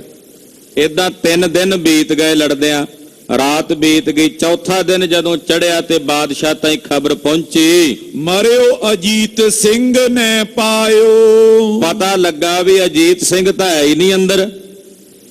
ਜਦੋਂ ਵੇਖਿਆ ਵੀ ਲਾਸ਼ਾਂ ਹੋਰ ਸਿੰਘਾਂ ਦੀਆਂ ਨੇ, ਅਜੀਤ ਸਿੰਘ ਨਹੀਂ ਆਇਆ ਵਿੱਚ ਨਜ਼ਰ, ਤੋ ਬਾਦਸ਼ਾਹ ਕੋਲ ਖਬਰ ਪਹੁੰਚ ਗਈ ਕਿ ਅਜੀਤ ਸਿੰਘ ਜਾਪਦਾ ਉੱਥੇ ਨਹੀਂ। ਬਹੁ ਲੋਗਨ ਮਿਲ ਤਬੇ ਵਿਚਾਰਾ। ਬਹੁਤਿਆਂ ਨੇ ਰਲ ਕੇ ਉਸ ਵੇਲੇ ਸਲਾਹ ਕੀਤੀ, ਲੜਤ ਨਾ ਇਸ ਥਲ ਮੈਂ ਰਿਪ ਮਾਰਾ। ਕਿ ਇੱਥੇ ਲੜਦਿਆਂ ਨਹੀਂ ਅਸੀਂ ਉਹਨੂੰ ਮਾਰਿਆ, ਵੀ ਉਹ ਤਾਂ ਹੈ ਹੀ ਨਹੀਂ ਇੱਥੇ, ਤਾਂ ਮਾਰਿਆ ਹੀ ਨਹੀਂ ਗਿਆ ਸਾਡੇ ਹੱਥੋਂ। ਨਿਕਸ ਛਪਿਓ ਕਿਸ ਕੇ ਘਰ ਜਾਏ। ਉਹ ਰਾਤ ਦੇ ਸਮੇਂ ਇੱਥੋਂ ਨਿਕਲ ਕੇ ਦਿੱਲੀ 'ਚ ਕਿਸੇ ਦੇ ਘਰ ਜਾ ਕੇ ਲੁਕਿਆ।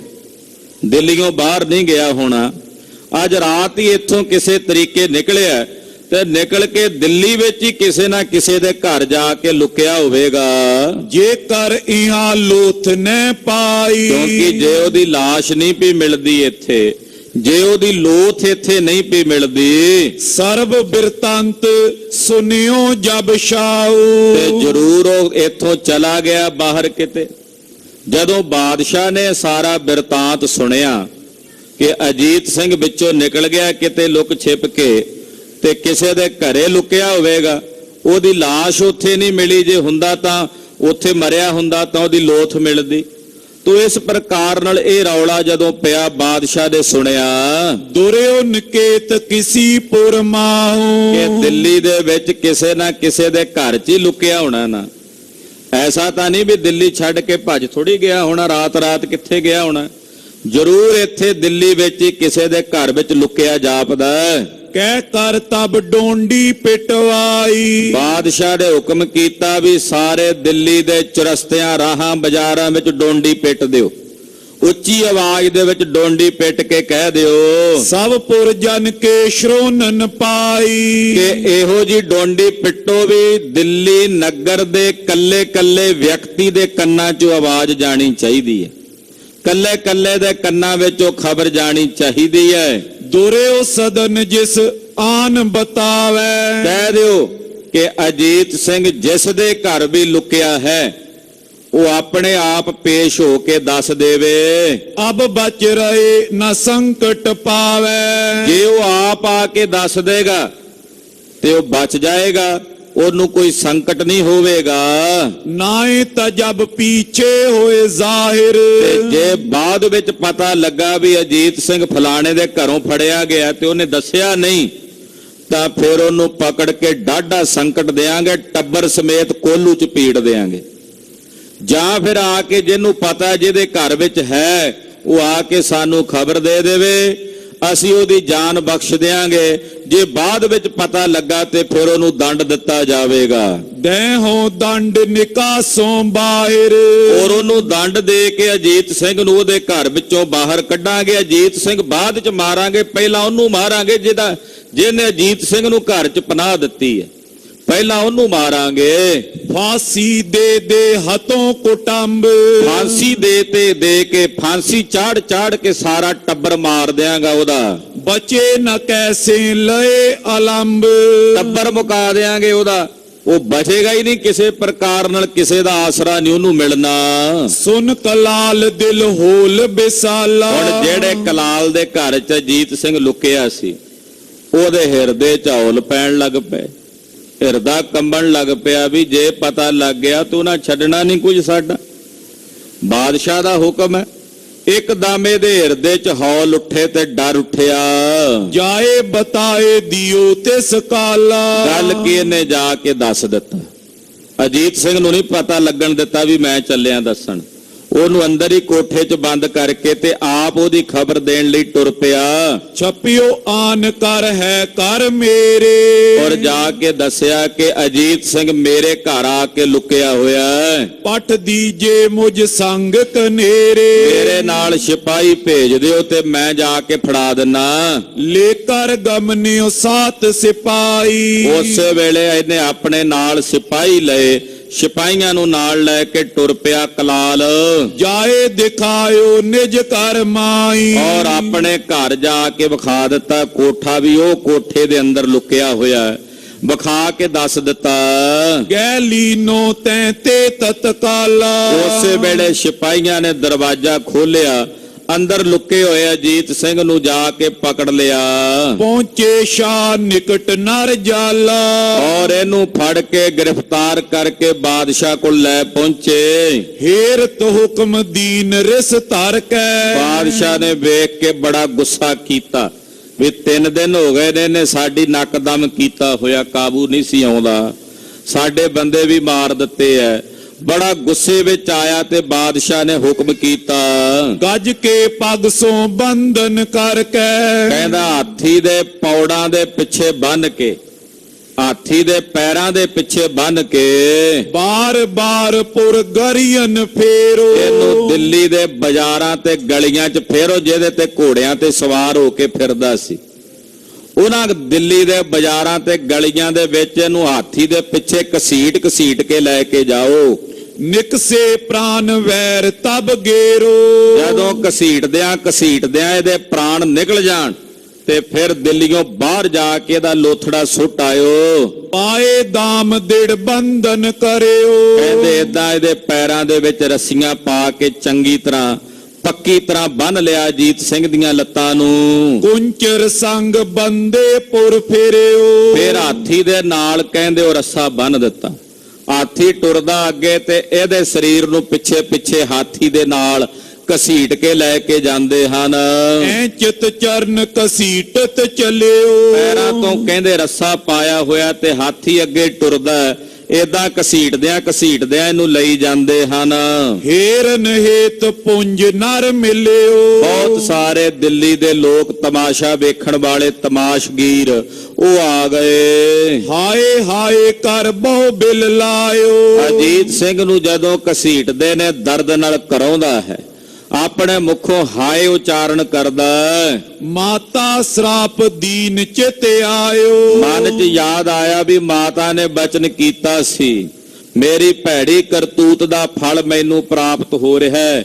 ਮਾਤਾ ਜੀ ਦੇ ਕਈ ਬਚਨ ਸੱਚ ਹੋਏ ਹਨ। ਹਿਰਦੇ ਬਿਸੂਰਤ ਬਹੁ ਦੁੱਖ ਪਾਵੇ। ਮਨ 'ਚ ਝੂਰਦਾ, ਮੈਂ ਕਾਹਨੂੰ ਮਾਤਾ ਨੂੰ ਦੁੱਖ ਦੇਣਾ ਸੀ, ਮੈਂ ਕਾਹਨੂੰ ਆਪ ਇਸ ਮੁਸੀਬਤ ਨੂੰ ਸਹੇੜਨਾ ਸੀ। ਬੜਾ ਜ਼ਿਆਦਾ ਪਛਤਾਉਂਦਾ ਹੈ ਅਜੀਤ ਸਿੰਘ ਚੇਤੀ ਚਿਤ। ਉਤਰਿਓ ਮਾਸ ਹਾਡ ਦ੍ਰਿਸ਼ਟ ਆਵੇ। ਘਸੀਟਦਿਆਂ ਸਰੀਰ ਦਾ ਮਾਸ ਘਸ ਗਿਆ, ਇਹਦੇ ਸਰੀਰ ਦਾ ਮਾਸ ਲੱਥ ਗਿਆ ਤੇ ਹੱਡ ਜਿਹੜੇ ਨੇ ਸਰੀਰ ਦੇ ਉਹ ਨਜ਼ਰ ਆਉਣ ਲੱਗ ਪਏ। ਸਗਰੇ ਦਿਨ ਮੈਂ ਫੇਰਨ ਕਰਿਓ। ਸਾਰਾ ਦਿਨ ਹੀ ਫੇਰਦੇ ਰਹੇ ਇਹਨੂੰ ਦਿੱਲੀ ਦੇ ਬਾਜ਼ਾਰਾਂ ਵਿੱਚ। ਗਰੀ ਬਾਜ਼ਾਰਨ ਮੈਂ ਗਜ ਫੇਰਿਓ। ਬਹੁਤ ਗਲੀਆਂ ਬਾਜ਼ਾਰਾਂ ਵਿੱਚ ਹਾਥੀ ਫਿਰਦਾ ਹੈ, ਨਾਲ ਅਜੀਤ ਸਿੰਘ ਨੂੰ ਘਸੀਟਦੇ ਲਿਜਾਂਦੇ ਹਨ। ਤਉ ਨਨਕ ਸੇ ਪ੍ਰਾਨ ਤਿਸੀ ਕੇ। ਪਰ ਪਰਮੇਸ਼ਰ ਦੀ ਖੇਡ, ਸਾਰਾ ਦਿਨ ਘਸੀਟਦਿਆਂ ਲੰਘਿਆ ਸਮਾਂ ਤੇ ਮਾਸ ਵੀ ਕਹਿੰਦੇ ਸਰੀਰ ਦੇ ਨਾਲੋਂ ਲੱਥ ਕੇ ਹੱਡ ਵੀ ਘਸਣ ਲੱਗ ਪਏ। ਪਰ ਵਾਹਿਗੁਰੂ ਦਾ ਹੁਕਮ ਵੇਖੋ ਵੀ ਹਾਲੇ ਪ੍ਰਾਣ ਨਹੀਂ ਸਰੀਰ ਚੋਂ ਨਿਕਲੇ, ਪ੍ਰਾਣ ਨਹੀਂ ਪਏ ਨਿਕਲਦੇ। ਹਾਲਾਂਕਿ ਇੰਨੀ ਤਕਲੀਫ ਹੈ, ਇੰਨੀ ਭਿਆਨਕ ਸਰੀਰ ਦੇ ਉੱਤੇ ਤਾੜਨਾ ਪ੍ਰਤਾੜਨਾ ਹੋਈ ਹੈ, ਪਰ ਹਾਲੇ ਸਵਾਸ ਸਰੀਰ ਚੋਂ ਨਹੀਂ ਨਿਕਲਦੇ। ਬਹੁ ਦੁੱਖ ਪਾਵਨ ਸਰਾਪ ਜਿਸੀ ਕੇ। ਔਰ ਮਾਤਾ ਜੀ ਦਾ ਬਚਨ ਹੋਇਆ ਸੀ ਵੀ ਦੁੱਖ ਪਾ ਕੇ ਮਰੇਗਾ, ਉਸ ਤਰੀਕੇ ਨਾਲ ਵੱਡੀ ਭਾਰੀ ਤਕਲੀਫ ਸਹਿਤ ਦੁਖੀ ਹੋ ਰਿਹਾ ਹੈ। ਨਿਕਸਿਓ ਸੰਧਿਆ ਮੈਂ ਪੁਰ ਬਾਹਰ। ਕਹਿੰਦੇ ਸ਼ਾਮ ਦੇ ਸਮੇਂ ਨਗਰ ਤੋਂ ਜਦੋਂ ਬਾਹਰਲੇ ਪਾਸੇ ਲੈ ਕੇ ਗਏ ਪਹਾੜੀ ਲਗੂ ਜਿਸ ਠਾਹਰ। ਤੇ ਉੱਥੇ ਕੁਝ ਪਥਰੀਲਾ ਜਿਹਾ ਇਲਾਕਾ ਸੀ, ਪੱਥਰ ਕੋਈ ਪਹਾੜਾਂ ਵਾਲੇ ਹੁੰਦੇ ਆ ਜਿਹੜੇ, ਉਹ ਖਿਲਰੇ ਹੋਏ ਸਨ। ਊਚ ਨੀਚ ਥਲ ਪਰ ਜਬ ਫੇਰਿਓ। ਜਦੋਂ ਉੱਥੇ ਹਾਥੀ ਨੂੰ ਉੱਚੇ ਥਾਵਾਂ ਤੇ ਜਦੋਂ ਲੈ ਕੇ ਗਏ, ਉਹ ਪਥਰੀਲੇ ਪਹਾੜ ਦੇ ਜਿਹੜੇ ਟੁਕੜੇ ਪੱਥਰ ਉੱਥੇ ਡਿੱਗੇ ਹੋਏ, ਉਹਨਾਂ ਵਿੱਚ ਇਹਨੂੰ ਜਦੋਂ ਫੇਰਨ ਲੱਗੇ ਉੱਚੇ ਨੀਵੇਂ ਥਾਂ ਤੇ, ਤਬ ਸਿਰ ਪੱਗ ਤਰ ਦਬ ਫੁੱਟ ਪਰਿਓ। ਕਹਿੰਦੇ ਅਜੀਤ ਸਿੰਘ ਦਾ ਸਿਰ ਜ਼ੋਰ ਦੇ ਨਾਲ ਇੱਕ ਪੱਥਰ ਨਾਲ ਵੱਜਾ, ਫਿਰ ਜਾ ਕੇ ਇਹਦੇ ਸਰੀਰ ਚੋਂ ਪ੍ਰਾਣ ਨਿਕਲੇ। ਹਾਂਜੀ, ਇਮ ਦਿੱਲੀ ਪੁਰ ਮੈਂ ਸੋ ਮਾਰਾ। ਏਦਾਂ ਦਿੱਲੀ ਨਗਰ ਦੇ ਵਿੱਚ ਅਜੀਤ ਸਿੰਘ ਦੀ ਮੌਤ ਹੋਈ। ਸਿੱਖਨ ਮਹਾ ਤਰਾਸ ਕੋ ਤਾਰਾ। ਬਾਕੀ ਸਿੱਖਾਂ ਵਿੱਚ ਵੀ ਬੜਾ ਡਰ ਤੇ ਦਹਿਸ਼ਤ ਸੀ, ਕਿਉਂਕਿ ਹੁਣ ਬਾਦਸ਼ਾਹ ਦਾ ਇਹ ਨਹੀਂ ਪਤਾ ਕਿ ਉਹ ਆਖੇ ਵੀ ਅਜੀਤ ਸਿੰਘ ਦੇ ਨਾਲ ਜਿਹੜੇ ਸਹਿਚਾਰ ਰੱਖਣ ਵਾਲੇ ਬਾਕੀ ਸਿੱਖ ਨੇ ਉਹਨਾਂ ਨੂੰ ਵੀ ਫੜੋ। ਇਸ ਕਰਕੇ ਸਿੱਖਾਂ ਦੇ ਮਨ ਦੇ ਵਿੱਚ ਥੋੜਾ ਡਰ ਹੈ। ਉਤ ਮਾਤਾ ਸੁੰਦਰੀ ਜਬ ਗਈ। ਉਧਰ ਜਦੋਂ ਮਾਤਾ ਸੁੰਦਰੀ ਜੀ ਦਿੱਲੀੋਂ ਗਏ, 2 ਦਿਨ ਚਲਦਿਆਂ ਬੀਤੇ ਤੇ ਭਰਤਗੜ ਇੱਕ ਨਗਰ ਹੈ, ਉੱਥੇ ਆ ਗਏ। ਦਿਨ ਦਵਾਦਸ਼ ਤੈ ਬਾਸਤ ਪਈ। ਤਕਰੀਬਨ 12 ਦਿਨ ਮਾਤਾ ਜੀ ਭਰਤਗੜ ਰਹੇ। 12 ਦਿਨ ਜਦੋਂ ਉੱਥੇ ਰਹਿੰਦਿਆਂ ਬੀਤ ਗਏ। ਭਾਈ ਨਰੇਸ਼ਰ ਕੋ ਸੁਧ ਤਾਹਾਂ। ਜਿਹੜਾ ਭਰਤਗੜ ਦਾ ਰਾਜਾ ਸੀ, ਉਹਨੂੰ ਪਤਾ ਲੱਗਾ ਕਿ ਇੱਥੇ ਮਾਤਾ ਸੁੰਦਰੀ ਜੀ ਆ ਕੇ ਰਹਿ ਰਹੇ ਨੇ। ਬਾਦਸ਼ਾਹ ਦਾ ਜਿਹੜਾ ਬਾਗੀ ਸੀ ਅਜੀਤ ਸਿੰਘ, ਉਹਦਾ ਪਰਿਵਾਰ ਮਾਤਾ ਜੀ ਦੇ ਨਾਲ ਹੈ। ਜਦੋਂ ਭਰਤਗੜ ਦੇ ਰਾਜੇ ਨੂੰ ਇਸ ਗੱਲ ਦਾ ਪਤਾ ਲੱਗਾ, ਗੁਰ ਪਤਨੀ ਪਹੁੰਚੀ ਪੁਰ ਇਹਾਂ। ਕਿ ਗੁਰੂ ਸਾਹਿਬ ਜੀ ਦੀ ਧਰਮ ਸੁਪਤਨੀ ਸਾਡੇ ਨਗਰ ਦੇ ਵਿੱਚ, ਮੇਰੇ ਸ਼ਹਿਰ ਵਿੱਚ ਆਈ ਹੋਈ ਹੈ। ਸ਼ਾਹ ਸੰਗ ਕੁਛ ਬਿਗੜੀ ਬਾਤ। ਤੇ ਬਾਦਸ਼ਾਹ ਦੇ ਨਾਲ ਇਹਨਾਂ ਦਾ ਕੁਝ ਵਿਗਾੜ ਪਿਆ। ਪਾਲਕ ਪਛਾਤੀ ਕੀਏ ਘਾਤ। ਤੇ ਮਾਤਾ ਜੀ ਦਾ ਜਿਹੜਾ ਪਾਲਕ ਪੁੱਤਰ ਸੀ ਅਜੀਤ ਸਿੰਘ, ਉਹ ਬਾਦਸ਼ਾਹ ਨੇ ਪਿੱਛੇ ਮਾਰ ਦਿੱਤਾ। ਡਰਿਓ ਮੂੜ ਨਿਜ ਮਨੁਜ ਪਟਾਇਓ। ਇਹ ਮੂਰਖ ਡਰ ਗਿਆ ਭਰਤਗੜ ਦਾ ਰਾਜਾ, ਇਹਨੇ ਉਸੇ ਵੇਲੇ ਮਾਤਾ ਜੀ ਕੋਲ ਆਪਣਾ ਬੰਦਾ ਭੇਜਿਆ। ਮਾਤ ਸੁੰਦਰੀ ਕੇ ਟਿਗ ਆਇਓ। ਇਹਦਾ ਭੇਜਿਆ ਅਹਿਲਕਾਰ ਮਾਤਾ ਸੁੰਦਰੀ ਜੀ ਦੇ ਪਾਸ ਆਇਆ। ਹਾਥ ਜੋੜ ਤਵ ਬਾਤ ਸੁਨਾਈ। ਹੱਥ ਜੋੜ ਕੇ ਮਾਤਾ ਜੀ ਨੂੰ ਬੇਨਤੀ ਕਰਦਿਆਂ ਕਹਿਣ ਲੱਗਾ, ਕਰੋ ਨਾ ਆਪਨ ਬਾਸ ਇਸ ਥਾਈ। ਕਹਿਣ ਲੱਗਾ ਮਾਤਾ ਜੀ ਸਾਡੇ ਰਾਜੇ ਦੀ ਇੱਛਾ ਵੀ ਤੁਸੀਂ ਇੱਥੇ ਨਾ ਰਹੋ, ਸਾਡੇ ਇਸ ਨਗਰ ਭਰਤਗੜ੍ਹ ਦੇ ਵਿੱਚ ਤੁਸੀਂ ਆਪਣਾ ਟਿਕਾਣਾ ਨਾ ਕਰੋ। ਸਾਨੂੰ ਤਾਂ ਪਤਾ ਹੀ ਅੱਜ ਲੱਗਾ ਹੈ ਕਿ ਤੁਸੀਂ ਸਾਡੇ ਨਗਰ ਦੇ ਵਿੱਚ ਰਹਿ ਰਹੇ ਹੋ। ਸ਼ਾਹ ਕੇ ਸੰਗ ਬਿਗਾਰ ਤੁਹਾਰਾ। ਨਾ ਰਹਿਣ ਦਾ ਕਾਰਨ ਇਹ ਹੈ ਕਿਉਂਕਿ ਤੁਹਾਡਾ ਬਾਦਸ਼ਾਹ ਦੇ ਨਾਲ ਇਸ ਵੇਲੇ ਵਿਗਾੜ ਹੈ। ਤੁਹਾਡੇ ਪਾਲਕ ਪੁੱਤਰ ਨੇ ਬਾਦਸ਼ਾਹ ਨਾਲ ਜੰਗ ਕੀਤਾ ਤੇ ਉਹ ਤੁਹਾਡਾ ਵਿਰੋਧੀ ਹੈ। ਸੁਨ ਭੂਪਤ ਨੇ ਤਰਾਸ ਵਿਚਾਰਾ। ਤੇ ਸਾਡਾ ਰਾਜਾ ਜਿਹੜਾ ਭਰਤਗੜੀ ਹੈ ਉਹ ਬੜਾ ਡਰਿਆ ਹੋਇਆ, ਸਹਿਮਿਆ ਹੋਇਆ ਜਦੋਂ ਉਹਨੂੰ ਪਤਾ ਲੱਗਾ ਵੀ ਤੁਸੀਂ ਬਾਦਸ਼ਾਹ ਤੋਂ ਬਾਗੀ ਹੋ ਕੇ ਇੱਥੇ ਆਏ ਹੋ। ਅਪਰ ਸਥਾਨ ਬਾਸ ਕੋ ਕਰੀਏ। ਮਾਤਾ ਜੀ ਸਾਡੇ 'ਚ ਤਾਕਤ ਨਹੀਂ ਅਸੀਂ ਬਾਦਸ਼ਾਹ ਨਾਲ ਲੜ ਸਕੀਏ। ਤੁਸੀਂ ਏਦਾਂ ਕਰੋ, ਇਹ ਨਗਰ ਛੱਡ ਕੇ ਕਿਤੇ ਹੋਰ ਜਾ ਕੇ ਆਪਣਾ ਟਿਕਾਣਾ ਕਰ ਲਵੋ। ਨਿਜ ਵਸਤੂ ਲੈ ਅਪਰ ਸਿਧਰੀਏ। ਜੋ ਤੁਹਾਡੀਆਂ ਇੱਥੇ ਵਸਤੂਆਂ ਹਨ ਉਹ ਲੈ ਕੇ ਇੱਥੋਂ ਕਿਤੇ ਹੋਰ ਚਲੇ ਜਾਓ। ਮਾਤਾ ਜੀ ਇਹ ਸਾਡੀ ਬੇਨਤੀ ਹੈ। ਸੁਨ ਮਾਤਾ ਮਨ ਚਿੰਤੇ ਉਪਾਈ। ਮਾਤਾ ਜੀ ਬੜੇ ਚਿੰਤਤ ਹੋਏ, ਹੁਣ ਕਿੱਥੇ ਜਾਈਏ? ਬਹੁਤ ਵੱਡੀ ਸਮੱਸਿਆ ਬਣ ਗਈ। ਮਾਤਾ ਜੀ ਦਾ ਚਿੱਤ ਚਿੰਤਤ ਹੈ। ਚਲ ਬੇਹਿਤ ਤਿਆਰੀ ਕਰਵਾਈ। ਪਰ ਹੁਣ ਰਹਿ ਨਹੀਂ ਸੀ ਸਕਦੇ। ਜਦੋਂ ਰਾਜੇ ਨੇ ਕਹਿ ਦਿੱਤਾ ਭਰਤਗੜ੍ਹ ਦੇ ਨੇ ਵੀ ਚਲੇ ਜਾਓ, ਤਾਂ ਮਾਤਾ ਜੀ ਨੇ ਉਸੇ ਵੇਲੇ ਤਿਆਰੀ ਕਰਵਾਈ। ਚੜ ਸਿੰਦਨ ਪਰ ਤੁਰਤ ਪਦਾਰੀ। ਗੁਰੂ ਪਰਮੇਸ਼ਰ ਦਾ ਆਸਰਾ ਲੈ ਕੇ ਮਾਤਾ ਜੀ ਰੱਥ ਤੇ ਸਵਾਰ ਹੋਏ ਤੇ ਚੱਲ ਪਏ ਛੇਤੀ ਨਾਲ। ਪਹੁੰਚੀ ਮਥੁਰਾ ਪੁਰੀ ਮਜਾਰੀ। ਔਰ ਚੱਲ ਕੇ ਮਾਤਾ ਜੀ ਮਥੁਰਾ ਨਗਰ ਵਿੱਚ ਆ ਗਏ। ਮਥੁਰਾ ਬੜਾ ਪੁਰਾਣਾ ਨਗਰ ਹੈ, ਭਗਵਾਨ ਕ੍ਰਿਸ਼ਨ ਜੀ ਦੀ ਲੀਲਾ ਵਾਲਾ ਨਗਰ ਹੈ ਮਥੁਰਾ, ਜਿੱਥੇ ਸ਼੍ਰੀ ਕ੍ਰਿਸ਼ਨ ਜੀ ਨੇ ਜਨਮ ਲਿਆ ਹੈ ਦੁਆਪਰ ਯੁੱਗ ਵਿੱਚ। ਗੁਰੂ ਕਲਗੀਧਰ ਜੀ ਦੇ ਬਚਨ ਨੇ ਦਸਮ ਬਾਣੀ ਵਿੱਚ ਕ੍ਰਿਸ਼ਨ ਅਵਤਾਰ ਵਿੱਚ ਮਥੁਰਾ ਮੰਡਲ ਕੇ ਵਿਖੇ ਜਨਮ ਧਰਿਓ ਸ਼੍ਰੀ ਹਰਿ ਰਾਏ, ਕਿ ਮਥੁਰਾ ਦੇ ਵਿੱਚ ਕ੍ਰਿਸ਼ਨ ਜੀ ਦਾ ਜਨਮ ਹੋਇਆ। ਉੱਥੇ ਗੁਰੂ ਨਾਨਕ ਸਾਹਿਬ ਪਾਤਸ਼ਾਹ ਨੇ ਵੀ ਆਪਣੇ ਚਰਨ ਪਾਏ ਨੇ। ਮਥੁਰਾ ਵਿੱਚ ਮਹਾਰਾਜ ਜੀ ਦਾ ਸਥਾਨ ਹੈ। ਫਿਰ ਕਲਗੀਆਂ ਵਾਲੇ ਚੋਜੀ ਪ੍ਰੀਤਮ ਪਾਤਸ਼ਾਹ ਜੀ ਦਾ ਵੀ ਸਥਾਨ ਹੈ ਮਥੁਰਾ ਵਿੱਚ, ਔਰ 9ਵੇਂ ਗੁਰਦੇਵ ਨੇ ਵੀ ਆਪਣੇ ਚਰਨ ਪਾਏ। ਤੋ ਮਾਤਾ ਜੀ ਚੱਲ ਕੇ ਮਥੁਰਾ ਨਗਰ ਵਿੱਚ ਆਏ ਹਨ। ਜਮਨਾ ਤੀਰ ਕਰਿਓ ਨਿਜ ਡੇਰਾ। ਜਮਨਾ ਦੇ ਕਿਨਾਰੇ ਦੇ ਉੱਤੇ ਇਹ ਨਗਰ ਹੈ। ਜਮਨਾ ਕਾ ਕੂਲ ਜਿਨ ਖੇਲਿਓ ਜਿਨ ਗਿੰਦ ਜੀਓ। ਭਗਵਾਨ ਕ੍ਰਿਸ਼ਨ ਜੀ ਦੇ ਬਾਰੇ ਭੱਟਾਂ ਨੇ ਵੀ ਇਹ ਲਿਖਿਆ ਹੈ। ਜਮਨਾ ਦਾ ਕਿਨਾਰਾ ਹੈ ਮਥੁਰਾ ਨਗਰ। ਉੱਥੇ ਮਾਤਾ ਜੀ ਜਮਨਾ ਦੇ ਕਿਨਾਰੇ ਆ ਕੇ ਡੇਰਾ ਕੀਤਾ। ਤੈਪੁਰ ਪਾਲਕ ਸੁਨ ਤਿਸ ਬੇਰਾ। ਜਦੋਂ ਮਥੁਰਾ ਦੇ ਰਾਜੇ ਨੂੰ ਪਤਾ ਲੱਗਾ ਕਿ ਮਾਤਾ ਜੀ ਆਏ ਨੇ ਸਾਡੇ ਨਗਰ ਵਿੱਚ, ਲੈ ਕਰ ਭੇਟ ਮਿਲਨ ਕੋ ਆਵਾ। ਇਹ ਰਾਜਾ ਭਾਵਨਾ ਵਾਲਾ ਸੀ। ਮਥੁਰਾ ਦਾ ਰਾਜਾ ਕੁਝ ਭੇਟਾ ਲੈ ਕੇ ਮਾਤਾ ਜੀ ਨੂੰ ਮਿਲਣ ਵਾਸਤੇ ਆਇਆ। ਹਾਥ ਜੋੜ ਪਗ ਮਾਥ ਟਿਕਾਵਾ। ਮਾਤਾ ਜੀ ਦੇ ਚਰਨਾਂ 'ਚ ਭੇਟਾ ਅਰਪਣ ਕਰਕੇ ਮਥੁਰਾ ਨਰੇਸ਼ ਨੇ ਮਾਤਾ ਜੀ ਨੂੰ ਨਮਸਕਾਰ ਕੀਤੀ। ਕਰੋ ਮਾਤ ਜੀ ਪੁਰ ਮੈਂ ਬਾਸਾ। ਇਹਨੇ ਆਪ ਹੀ ਕਹਿ ਦਿੱਤਾ। ਮਾਤਾ ਜੀ ਨੂੰ ਵੀ ਕਹਿਣ ਦੀ ਲੋੜ ਨਹੀਂ ਪਈ ਵੀ ਅਸੀਂ ਰਹਿਣਾ ਇੱਥੇ। ਕਹਿਣ ਲੱਗਾ ਮਾਤਾ ਜੀ ਤੁਸੀਂ ਸਾਡੇ ਨਗਰ 'ਚ ਇੱਥੇ ਹੀ ਨਿਵਾਸ ਕਰੋ। ਵੇਖੋ ਪਰਮੇਸ਼ਰ ਦੀ ਲੀਲਾ ਜਦੋਂ ਰਚਦੀ ਹੈ।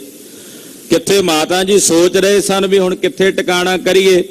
ਜਦੋਂ ਮਥੁਰਾ ਆਏ, ਰਾਜੇ ਨੂੰ ਪਤਾ ਲੱਗਾ, ਮਥੁਰਾ ਦੇ ਰਾਜੇ ਨੂੰ ਕਹਿਣ ਲੱਗਾ ਮਾਤਾ ਜੀ ਆਪ ਜੀ ਇੱਥੇ ਹੀ ਆਪਣਾ ਟਿਕਾਣਾ ਕਰੋ। ਲੈ ਦੇਵੋ ਮੈਂ ਰੁਚਰਿਆ ਵਾਸਾ।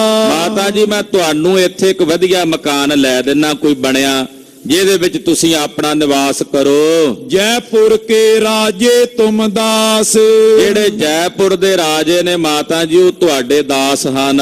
ਪਠਵੋਂ ਖਬਰ ਛਿਪਰ ਤਿੰਨ ਪਾਸ। ਮੈਂ ਉਹਨਾਂ ਕੋਲ ਤੁਹਾਡੀ ਖਬਰ ਭੇਜ ਦੇਣਾ ਵੀ ਤੁਸੀਂ ਇਸ ਵੇਲੇ ਸਮੱਸਿਆ ਵਿੱਚ ਹੋ।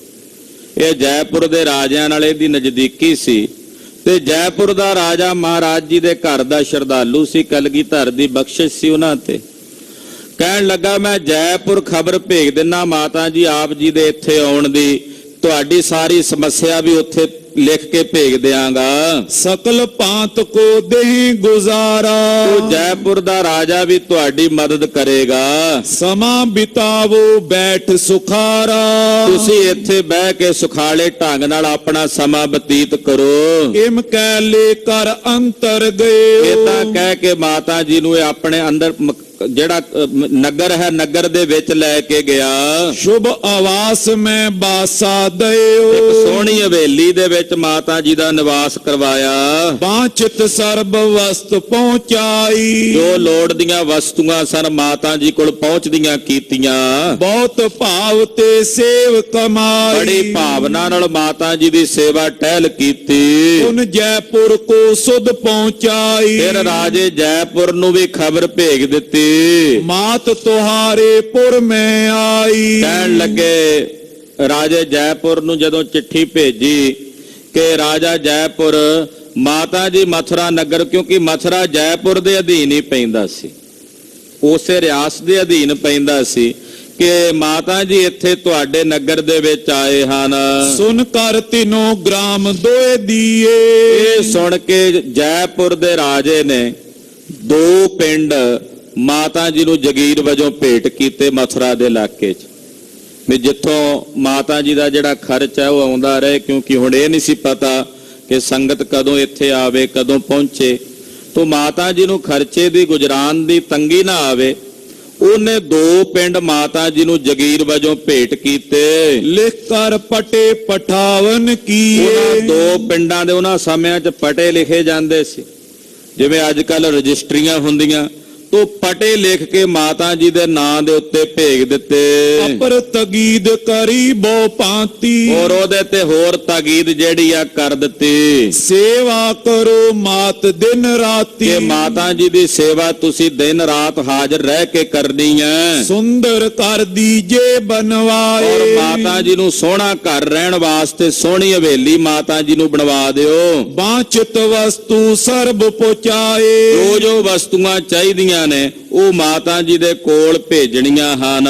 और पालक टिग पठे सुआयो। ਇਹ ਤਾਂ ਜੈਪੁਰ ਦੇ ਰਾਜੇ ਨੇ ਆਪਣੇ ਅਧੀਨ ਕੰਮ ਕਰਨ ਵਾਲਾ ਜਿਹੜਾ ਰਾਜਾ, ਛੋਟਾ ਰਾਜਾ ਬਣਾਇਆ ਹੋਇਆ ਸੀ ਮਥੁਰਾ ਦਾ, ਉਹਨੂੰ ਉਹਨੇ ਚਿੱਠੀ ਭੇਜ ਦਿੱਤੀ ਤੇ ਪਟੇ ਲਿਖ ਕੇ ਭੇਜ ਦਿੱਤੇ ਮਾਤਾ ਜੀ ਦੇ ਨਾਂ ਤੇ। सब माता के पास सुनायो। ਮਾਤਾ ਜੀ ਕੋਲ ਆ ਕੇ ਸਾਰੀ ਖਬਰ ਸੁਣਾਈ मथुरा निकट दए 2 ग्राम। ਕਿ ਮਾਤਾ ਜੀ ਜੈਪੁਰ ਦੇ ਰਾਜੇ ਨੇ ਮਥੁਰਾ ਦੇ ਨੇੜੇ ਆਪ ਜੀ ਨੂੰ 2 ਪਿੰਡ ਭੇਟਾ ਕੀਤੇ ਹਨ सदन बनाए दीन अबिराम। ਤੇ ਆਪ ਜੀ ਲਈ ਸੋਹਣਾ ਮਕਾਨ ਬਣਾਉਣ ਦਾ ਹੁਕਮ ਹੈ। ਤੋ ਦਿਨਾਂ ਵਿੱਚ ਹੀ ਮਥੁਰਾ ਦਾ ਜਿਹੜਾ ਨਰੇਸ਼ ਸੀ ਉਹਨੇ ਬੜੇ ਛੇਤੀ ਮਜ਼ਦੂਰ ਲਾ ਕੇ, ਕਾਮੇ ਲਾ ਕੇ ਮਾਤਾ ਜੀ ਵਾਸਤੇ ਇੱਕ ਸੁੰਦਰ ਘਰ ਬਣਾ ਦਿੱਤਾ। अब लग मथुरा में सो हवेली। ਮਾਂ ਕਵੀ ਭਾਈ ਸੰਤੋਖ ਸਿੰਘ ਜੀ ਕਹਿੰਦੇ ਆ ਕਿ ਉਹ ਮਾਤਾ ਜੀ ਦੀ ਹਵੇਲੀ ਹੁਣ ਤਾਈਂ ਮਥੁਰਾ ਵਿੱਚ ਹੈ, ਮੈਂ ਦਰਸ਼ਨ ਕੀਤੇ ਨੇ। ਹੁਣ ਮੌਜੂਦਾ ਸਮੇਂ ਵਿੱਚ ਉੱਥੇ ਗੁਰੂ ਘਰ ਹੈ। दर से तहां खरी सो अकेली। ਉੱਥੇ ਮਾਤਾ ਜੀ ਦੇ ਨਿਵਾਸ ਵਾਲੀ ਸਥਾਨ ਤੇ ਉਹ ਪੁਰਾਤਨ ਹਵੇਲੀ ਹੈ, ਜੋ ਉੱਥੇ ਆ ਕੇ ਸੰਗਤਾਂ ਦਰਸ਼ਨ ਕਰਦੀਆਂ ਹਨ। ਉਹ ਇੱਥੇ ਮਾਤਾ ਜੀ ਮਥੁਰਾ ਵਿੱਚ ਕੁਝ ਸਮਾਂ ਰਹੇ ਨੇ। ਉਹ ਕਥਾ ਆਪ ਜੀ ਅਗਲਿਆਂ ਪ੍ਰਸੰਗਾਂ ਵਿੱਚ ਸਰਵਣ ਕਰੋਗੇ ਕਿ ਅਜੀਤ ਸਿੰਘ ਦੇ ਪੁੱਤਰ ਹਠੀ ਸਿੰਘ ਦੀ ਪਰਵਰਿਸ਼ ਮਾਤਾ ਜੀ ਕਰ ਰਹੇ ਨੇ। ਗੁਰੂ ਸਾਹਿਬ ਦੇ ਘਰ ਦੀ ਅੰਮ੍ਰਿਤ ਕਥਾ ਹੈ। ਕਥਨ ਕਰਦਿਆਂ ਹੋਈਆਂ ਭੁੱਲਾਂ ਚੁੱਕਾਂ ਦੀ ਖਿਮਾ, ਅਰਦਾਸ ਕਰਨੀ ਸਤਿਗੁਰੂ ਜੀ ਅਗਾਂਹ ਵਾਸਤੇ ਸਦ ਬੁੱਧੀ ਤੇ ਸੁਮਤ ਪ੍ਰਦਾਨ ਕਰਨ। ਵਿਸਰ ਨਾਹੀਂ ਦਾਤਾਰ, ਵਿਸਰ ਨਾਹੀਂ ਦਾਤਾਰ, विसर नाई दातार। विसर नाई दातार। ਆਪਣਾ ਨਾਮ ਦੇਹੋ, ਆਪਣਾ ਨਾਮ ਦੇਹੋ, अपना नाम देओ। अपना नाम देओ। ਗੁਣ ਗਾਵਾਂ ਦਿਨ ਰਾਤ, ਗੁਣ ਗਾਵਾਂ ਦਿਨ ਰਾਤ, गावा दिन रात। ਗੁਣ ਗਾਵਾਂ ਦਿਨ ਰਾਤ। ਨਾਨਕ ਚਾਓ ਇਹੋ, ਨਾਨਕ ਚਾਓ ਇਹੋ, ਨਾਨਕ ਚਾਓ ਏਓ, ਨਾਨਕ ਚਾਓ ਏਓ। ਵਾਹਿਗੁਰੂ ਵਾਹਿਗੁਰੂ, ਵਾਹਿਗੁਰੂ ਵਾਹਿਗੁਰੂ, ਵਾਹਿਗੁਰੂ ਵਾਹਿਗੁਰੂ, ਵਾਹਿਗੁਰੂ ਵਾਹਿਗੁਰੂ, ਵਾਹਿਗੁਰੂ ਵਾਹਿਗੁਰੂ, ਵਾਹਿਗੁਰੂ ਵਾਹਿਗੁਰੂ, ਵਾਹਿਗੁਰੂ ਵਾਹਿਗੁਰੂ, ਵਾਹਿਗੁਰੂ ਵਾਹਿਗੁਰੂ। ਹੈ ਅਚੁੱਤ ਹੈ ਪਾਰ ਬ੍ਰਹਮ, ਅਬਨਾਸੀ ਅਗਨਾਸ, ਪੁਰਨ ਹੈ ਸਰਬ ਮੈਂ, ਦੁਖ ਭੰਜਨ ਗੁਣ ਤਾਸ। ਸੰਗੀ ਹੈ ਨਿਰੰਕਾਰ, ਏ ਨਿਰਗੁਣ ਸਭ ਟੇਕ, ਗੋਬਿੰਦ ਹੈ ਗੁਣ ਨਿਧਾਨ, ਜਾਂ ਕੇ ਸਦਾ ਬਬੇਕ। ਪਰੰਪਰ ਹਰ ਹਰੇ, ਹੈ ਪੀਓ ਅਣਹਾਰ, ਸੰਤ ਹੈ ਕੈ ਸਦਾ ਸੰਗ, ਨਿਧਾਰਾ ਆਧਾਰ।